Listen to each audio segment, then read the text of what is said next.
नमस्कार. मालिकेच्या आजच्या भागामध्ये आपल्याला पाहायला मिळणार आहे की इकडे अक्षय आणि अस्मित दोघंही बोलत असतात. तर अक्षय अस्मित यांना म्हणत असतो की आता काय करायचं आहे. अस्मित म्हणत असतो की अक्षय मला कळत नाहीये, मला खूप टेन्शन यायला लागलंय. अक्षय म्हणतो काय झालंय अस्मित, असं काय करतोयस तू. तेव्हा अस्मित म्हणू लागतो की अक्षय तू विसरलास का. अरे बघ ना, तू साखरपुडा झाला, हळद झाली, मेहंदी झाली, संगीत झालं, आता उद्या लग्न आहे, त्याच्या आधी सगळं होणार आहे की नाही. तर अक्षय म्हणतो अरे वेडायस का तू, मला सांग मी रमाचं लग्न तुझ्याबरोबर कसं होऊ देईल. जरा थांब ना, तू विचार करू दे ना, पॅनिक नको हो, पाणी पी. असं म्हणत अक्षय अस्मितला सांगू लागतो की पी पी पाणी पी, तू दुसरं काय बोलू नको, असं त्याने बोललेलं असतं. त्यानंतर आपल्याला पाहायला मिळतं की अक्षय अस्मितला समजवत असतो आणि अस्मितला म्हणत असतो की बघूया आपण काय करता येईल, आणि सगळं होत आलं येणार आहे, काही पुरावे लागलेत ना माझ्या हाती, आता काही गोष्टींचा उलगडा व्हायचा बाकी आहे, त्या एकदा झाल्या की सगळं व्यवस्थित होणार आहे. तेव्हा अस्मित म्हणत असतो पण अरे ते इन्स्पेक्टर आहेत ना, त्यांना कॉल करून बघ ना. अक्षय म्हणतो आत्ता. तेव्हा अस्मित म्हणतो हो ना, काही अपडेट्स मिळालेत का ते कळेल ना. तेव्हा अक्षय म्हणतो ठीक आहे. अक्षय टायमिंग बघतो आणि मग विचार करतो की ठीक आहे, मी करू शकतो त्यांना कॉल. आणि मग अक्षय आता इन्स्पेक्टर साहेबांना कॉल करायला घेतो. इकडे मात्र आपल्याला पाहायला मिळतं की अस्मितला मात्र खूप टेन्शन आलेलं असतं, कारण एवढ्या सगळ्या विधी पार पडत असतात. अक्षय त्याचा मित्र असला तरीही रमाच्या बाबतीत जे काय घडत आहे त्यामुळं अस्मित ही पॅनिक होत असतो. त्यानंतर आपल्याला पाहायला मिळतं की इकडे अक्षयने आता इन्स्पेक्टर साहेबांना फोन केलेला आहे आणि पुढचे केसचे अपडेट्स तो घेत आहे. तेव्हा इन्स्पेक्टर साहेब त्याला सांगू लागतात की हो, तुम्ही म्हणताय ते बरोबर आहे अक्षय सर. तेव्हा अक्षय म्हणतो की आता पुढं काय होणार आहे, म्हणजे आपल्या हाती काही पुरावे लागलेत का, म्हणजे त्याच्यानुसार आपण शशिकांत मुकादम यांना. तेव्हा ते सांगू लागतात की DNA रिपोर्ट आलेले आहेत आणि DNA रिपोर्टनुसार ते जे होते ते शशिकांत मुकादमच होते हे फिक्स झालेलं आहे. म्हणजे त्या ठिकाणी जी आपल्याला टूथपिक सापडलेली होती ती टूथपिक शशिकांत मुकादम यांचीच आहे हे आपल्या हाती लागलेलं आहे, असं इन्स्पेक्टर साहेबांनी अक्षयला सांगितलेलं असतं. म्हणजे एक पुरावा तर अक्षयच्या हाती लागलेला असतो. आता पुढच्या गोष्टी अक्षय त्यांना विचारू लागतो. तेव्हा ते सांगतात की रेवा मुकादम यांच्या विरोधात तुम्ही हाफ मर्डरची केस करा आणि मग आपण त्यांना ताब्यात घेऊ शकतो, हे सगळं झालेलं असतं. परंतु अक्षयच्या डोक्यात अजूनही विचार सुरू असतात. अक्षय इकडे अस्मितला म्हणत असतो की एक गोष्ट लक्षात ठेव अस्मित, कसं आहे माहिती आहे का, आत्ता मी तुला सांगतोय ना त्या पद्धतीनं जर आपण वागलो तर एक गोष्ट लक्षात येते का तुझ्या, उद्या तिला अरेस्ट होईल रे, पण काय होणार आहे माहिती आहे का, तिने सांगेल की तो माझ्यावरती जबरदस्ती करण्याचा प्रयत्न करत होता म्हणून मी त्याला ढकलून दिलं, मग हा पुरेसा पुरावा नाही आहे ना रे, असं तो अस्मितला समजवत असतो. आणि उद्या सगळं होणार आहे व्यवस्थित, तू बिंदास्त राहा, असं म्हणणं असतं. इकडं रमालाही काळजी वाटत असते. रमाही त्यांच्या दोघांचं सगळं बोलणं ऐकत असते. रमा विचार करू लागते की हा सगळ्यातून मार्ग कसा काढायचा आहे. ह्या सगळ्या गोष्टी मलाही जाणवत आहेत. ज्याचं टेन्शन या दोघांनाही आलेलं आहे तेवढंच टेन्शन आता रमालाही आलेलं असतं आणि रेवाकडून काही करून सत्य वधवून घ्यायचं आहे हे अक्षय आणि रमाने ठरवलेलं आहे. त्याच्यासाठीच त्यांच्या मदतीला आलेला आहे तो म्हणजे अस्मित. अस्मित त्या दोघांचीही साथ देत आहे, त्यांच्या दोघांच्या मदतीला धावून आलेला आहे. परंतु एक मोठी गोष्ट घडत आहे, ती म्हणजे इकडे आता मयुरी आणि अभि दोघंही विचार करत बसलेले आहेत. आणि मग मयुरी अभिला म्हणते की तुझं सगळं फिक्स आहे ना, तू म्हणतोय त्याच पद्धतीनं करायचं आहे ना. तेव्हा अभि म्हणतो की हो, माझं ठरलेलं आहे, कारण माझं आरतीवरती प्रेम होतं, आरतीसाठी मी इतकं सगळं केलं, आरती मला सोडून गेली आणि आत्ता पण बघितलंच ना या घरात काय होतंय. तेव्हा मयुरी म्हणू लागते मी समजू शकते, या घरामध्ये प्रत्येक वेळेस माझ्यावरती अन्याय झालेला आहे, प्रत्येकाला मी विलनच वाटत आहे, त्यामुळं मी यावेळेस तुझ्यासोबत आहे, मी तुझी साथ द्यायला तयार आहे, असं इकडे ती सांगत असते. त्याचबरोबर आयाजी रेवाला म्हणतात की बघू मेहंदी तुझी, आणि मग रेवा मेहंदी दाखवते, दुसऱ्या हातावरची दाखवते, एका हातावरची मेहंदी तर पुसलेली असते. आयाजी म्हणतात अगं अक्षयचं नाव काढलेलं होतं ना मेहंदीत, कुठं आहे. आणि मग दुसरा हात दाखव, दुसरा हात दाखवला जातो, रेवाच्या हातावरची सगळी मेहंदी फसकटलेली असते. आयाजी म्हणतात काय केलेस हे तू. तेव्हा रेवा म्हणते की मी भिंतीवर जाऊन धडकले, माझा हात भिंतीला लागला आणि सगळी मेहंदी पुसली गेलेली आहे. तेव्हा आयाजी म्हणतात की आज तू इथे झोपायचं आहे, आता दुसरीकडे कुठेही जायचं नाही, कारण तू पुन्हा त्या सीमासारखाच तिथे धावपळ, तिथं बिंडोकपणा करत आहे, त्यामुळं काहीही झालं तरीही मी सांगतोय ना तुला त्या पद्धतीनंच तू वागायचं आहे, हे सगळं आयजी सांगत असते. त्यानंतर आपल्याला पाहायला मिळतं अक्षय रमाकडे आलेला असतो. तो रमाला उठवतो, चल मला तुझ्याशी बोलायचं आहे. रमा म्हणते, आत्ता एवढ्या वेळ उशिरा काय चाललंय? अक्षय म्हणतो, चल तसं महत्त्वाचं कामच आहे ना, म्हणून तर मी तुला सांगितलेलं आहे ना. असं म्हणत अक्षय आता रमाला घेऊन बाहेर जातो. रेवा मात्र वरती गच्चीत थांबलेली असते आणि तिला सावली जाताना दिसते. रेवा म्हणू लागते की हे कोण असेल बरं, नक्की काय झालेलं आहे? हा प्रश्न रेवाला पडलेला असतो आणि रेवा मात्र विचार करत असते.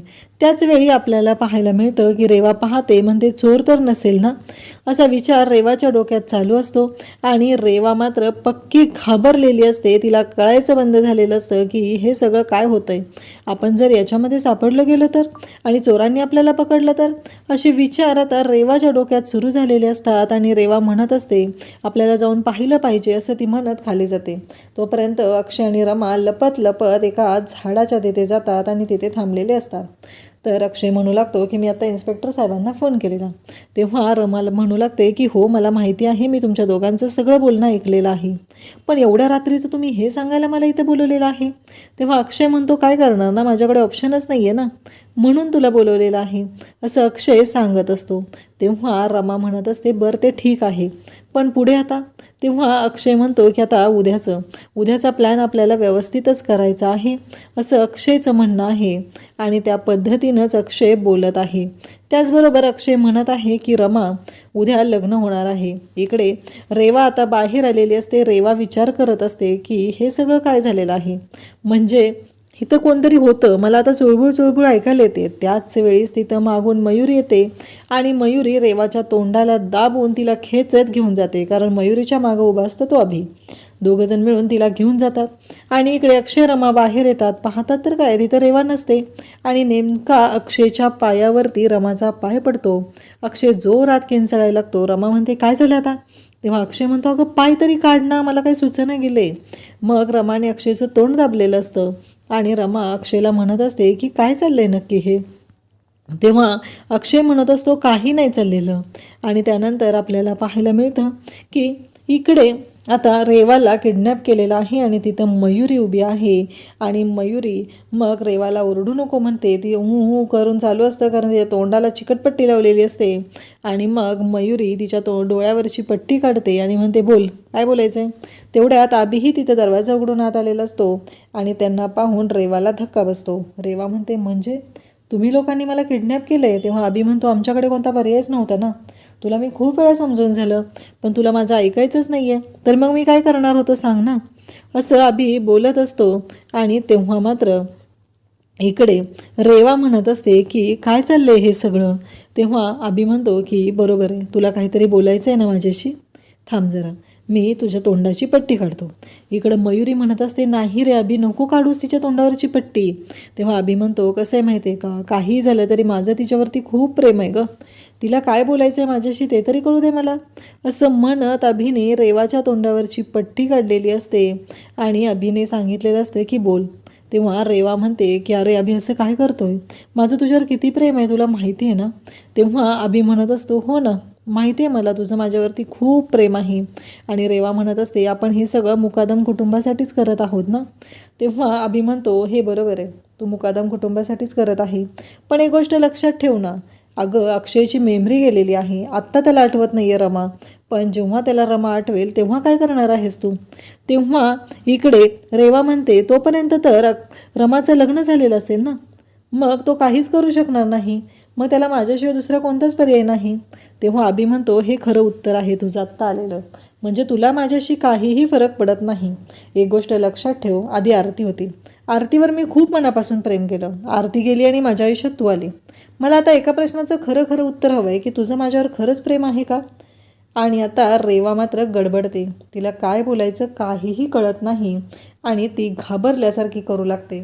तेव्हा अभिला ती म्हणत असते की अभि तुला माहिती आहे ना, हे सगळं मी आपल्या कुटुंबासाठी करते, मुकादमांसाठी करते.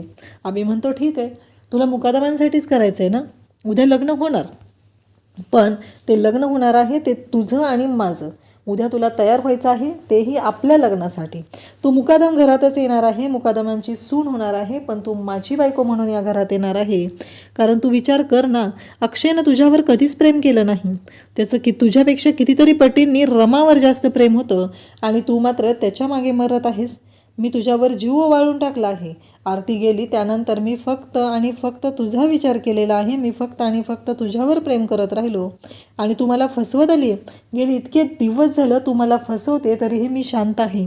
पण आता मी शांत राहणार नाही, कारण काहीही झालं तरीही मला माहिती आहे की तू काय केलेलं आहेस ते. त्यामुळं मी आता शांत राहणार नाही. आणि इकडे अभिने रेवाचं तोंड दाबलेलं आहे. तिला सांगत आहे की उद्या आता तुला लग्नासाठी तयार व्हायचं आहे. उद्या आपल्या दोघांचं लग्न होणार आहे आणि काहीही झालं तरी तू उद्या आपल्या लग्नासाठी तयार होणार आहे. उद्या कोर्टात आपलं लग्न होणार आहे. तू मुकादमांसाठीच हे सगळं करणार आहे. तू मुकादमांची सून होणार आहे. हे सगळं आता फक्त आणि फक्त आपलं असणार आहे. आपल्या दोघांचा सुखाचा संसार सुरू होणार आहे. त्याचवेळी मयुरी म्हणते की तिथे साक्षीदार म्हणून मी असणार आहे. आणि इकडे अक्षय आणि रमा दोघंजण बोलत असतात. अक्षय म्हणत असतो, तुला काहीच फरक पडणार नाही ना. म्हणजे तू बघ ना की मी उद्या रेवाशी लग्न करणार आहे. उद्या तिच्याबरोबर तिच्या गळ्यामध्ये हार घालेल, त्यानंतर तिच्या गळ्यामध्ये मंगळसूत्र घालेल, त्यानंतर सप्तपदी घेईल. तुला काहीच फरक पडणार नाही ना. तेव्हा रमा म्हणत असते की नाही, मला काहीच नाही फरक पडत, काय करायचं ते करा. रमा मात्र अक्षयवरती चिडलेली असते, कारण अक्षय म्हणत असतो तू जरा पण जलस होणार नाही.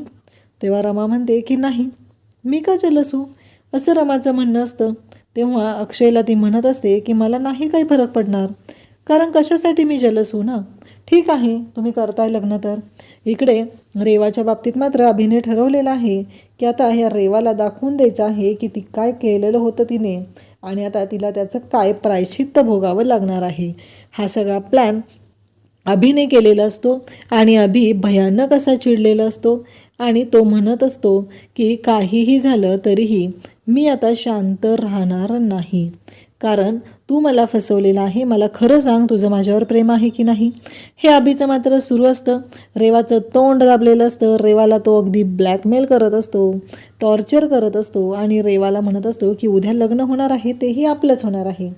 तेव्हा अक्षय आणि रमा दोघंही एकमेकांच्या मिठीत आलेले असतात. अक्षय जे टिंगल करत आहे त्याला रमाने पण छान उत्तर दिलेलं असतं आणि दोघंही एकमेकांच्या मिठीत आलेले असतात.